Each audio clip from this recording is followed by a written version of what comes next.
Monsieur le secrétaire général, Monsieur le coordinateur de la direction générale, Monsieur les conseillers spéciaux et conseillers, Mesdames et Messieurs les directeurs et chefs de service, chefs de département, je voudrais, à l'entame de mes propos, rendre grâce à Dieu qui nous permet aujourd'hui d'être ici présents en bonne santé. Je voudrais aussi remercier le chef de l'État, Bassirou Diomaye Faye, qui a bien voulu me mettre à la tête de la direction générale de la LONASE. Il y a associé évidemment son premier ministre, Ousmane Sonko, et notre ministre tutelle, le ministre des Finances et du Budget. Je voudrais prendre la parole en toute humilité aujourd'hui pour la première fois avec vous. Vous remercier profondément pour l'accueil que vous m'aviez réservé, aussi bien que le jour de la passation, aussi bien que cette journée. En tout cas, je vous témoigne toute ma gratitude. Je voudrais aussi remercier mon prédécesseur, bien sûr, et les autres aussi qui l'ont devancé bien avant lui. Il y a une succession de directeurs généraux qui ont chacun parmi eux essayé de décliner leur ambition et essayé de faire leur possible pour que cette maison puisse tenir. Donc, nous leur devons aussi gratitude, en tout cas pour le temps qu'ils ont eu à faire ici. Et je suis sûr que parmi eux, chacun était animé de bonne foi pour la réussite de sa mission et pour la réussite de la maison. Je tiens d'abord à exprimer toute ma disponibilité dans le cadre du travail qui m'est confié. Je réitère toute ma disponibilité dans le cadre du travail. En réalité, je ne suis pas votre employeur, mais plutôt votre employé. Je suis votre employé parce que moi, je suis appelé à partir. Mais beaucoup parmi vous, la majorité, sont appelés à rester ici. Donc, c'est vous qui m'employez pour que je puisse travailler. Dès lors que je suis votre employeur, je crois que c'est à vous de m'inviter au travail, d'abord. Si vous devez m'inviter au travail, cela sous-entend aussi que vous allez travailler aussi. Donc, je voudrais vraiment vous dire que mon souhait est de travailler en toute loyauté dans l'intérêt exclusif de la LONASE et du pays, bien sûr. Voilà les deux intérêts. L'intérêt exclusif de la LONASE et l'intérêt du Sénégal. Donc sur ce,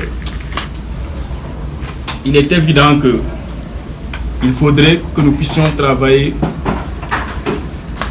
dans un climat social très apaisé. Et pour y arriver, chacun parmi nous a un rôle à jouer.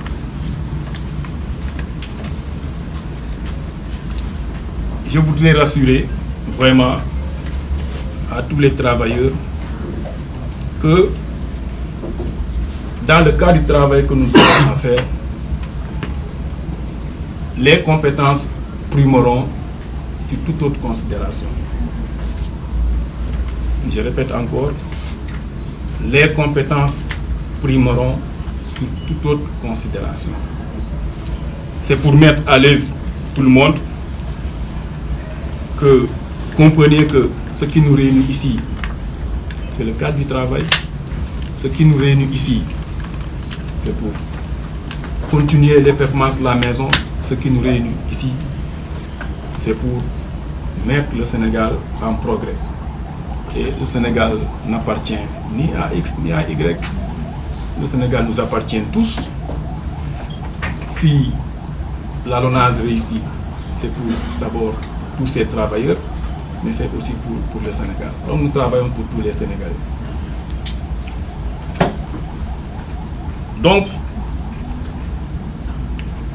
je ne voudrais pas rappeler à chacun ses obligations et ses devoirs. Chacun parmi nous ici connaît parfaitement ses obligations et ses devoirs. Et j'estime que,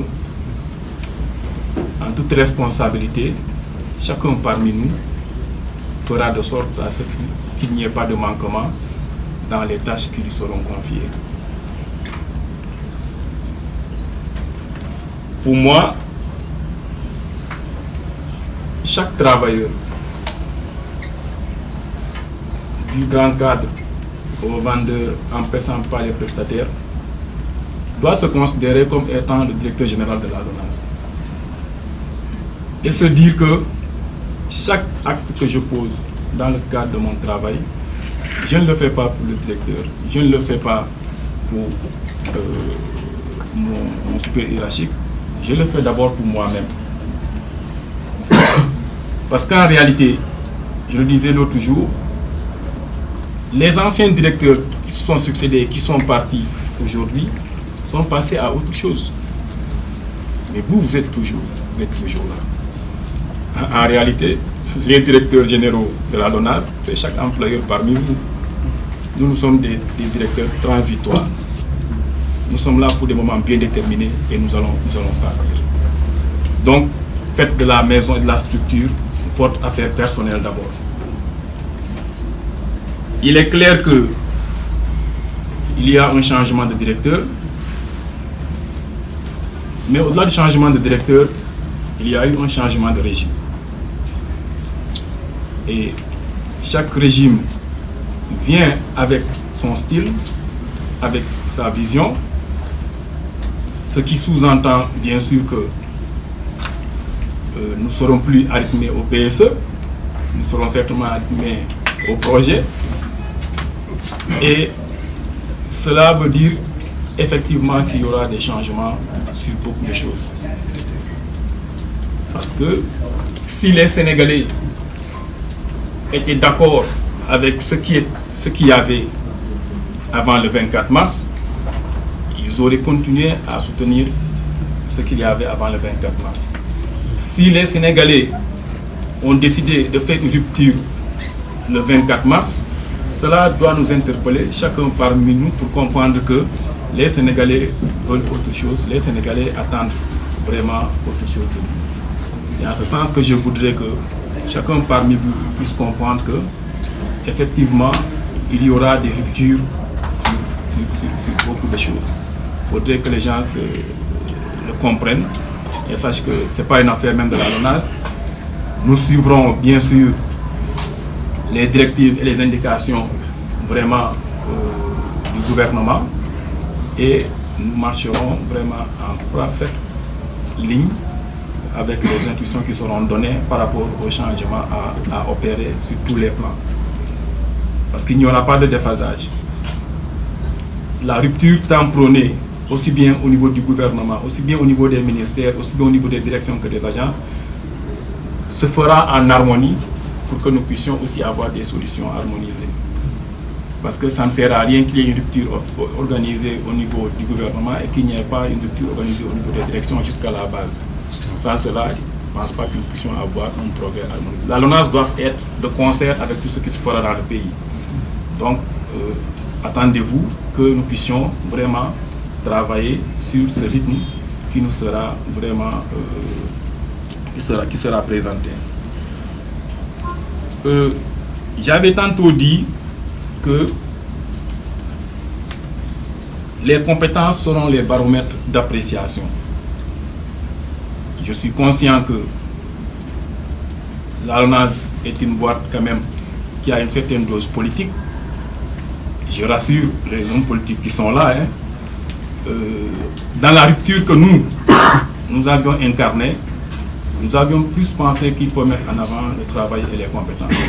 Maintenant, nous sommes dans un pays qui aspire vraiment à mieux parfaire sa démocratie. Chacun sera libre une fois chez lui de choisir avec qui aller, d'avoir ses options, de prendre ses orientations.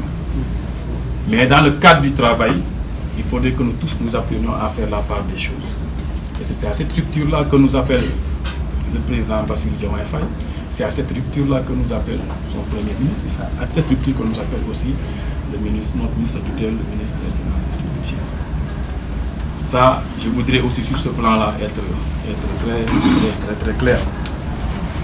Cette maison est la vôtre, vous devez la protéger. Vous devez la protéger pour que nous puissions continuer les performances qui existent déjà. On ne peut pas les nier.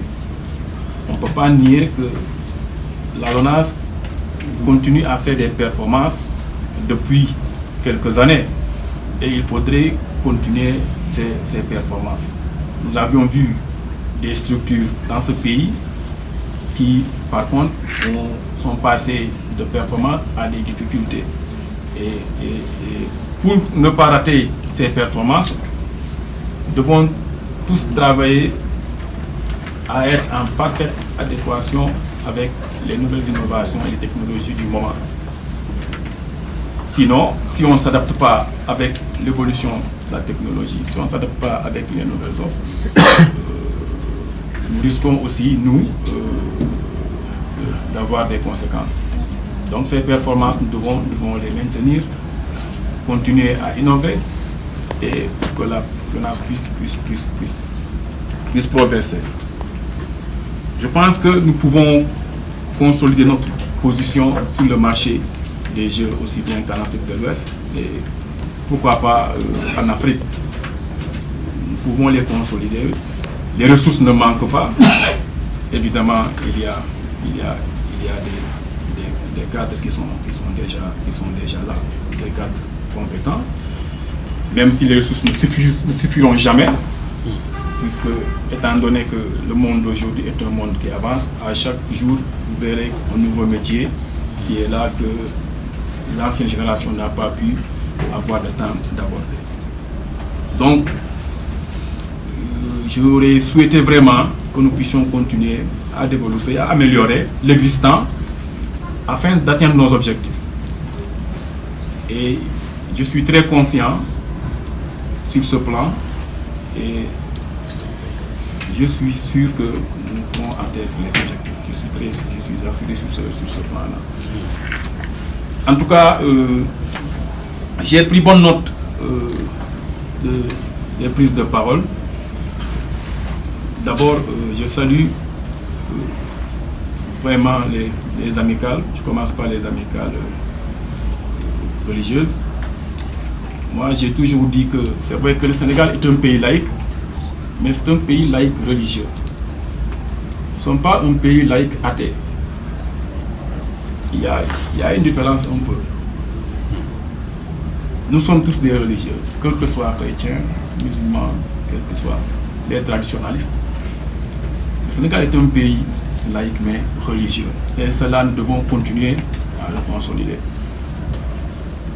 On dit que tout être humain, lorsque vous ne mettez pas Dieu dans vos actes, cela entraîne souvent des dérives. Donc moi je salue vraiment que, dans ce cadre, qu'il y ait toute cette organisation-là. Et je rassure que nous allons accompagner. J'ai toujours défendu que lorsque vous prenez une structure, si vous trouvez que votre prédécesseur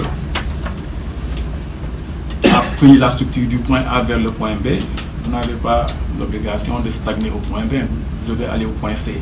Celui qui viendra après vous l'amènera au point D. Donc, il ne sera pas question que je puisse faire moins que les autres dans l'accompagnement des structures. Ça, je voudrais rassurer vraiment les amicales sur ce plan, aussi bien que l'amicale des femmes. J'ai pris bonne note aussi l'amicale des chauffeurs, l'amicale des comptables et des secrétaires. Pour aborder la question des prestataires. Nous aurons largement, j'ai pris bonne note. D'ailleurs, c'est pas ici seulement, c'est des situations qui arrivent partout.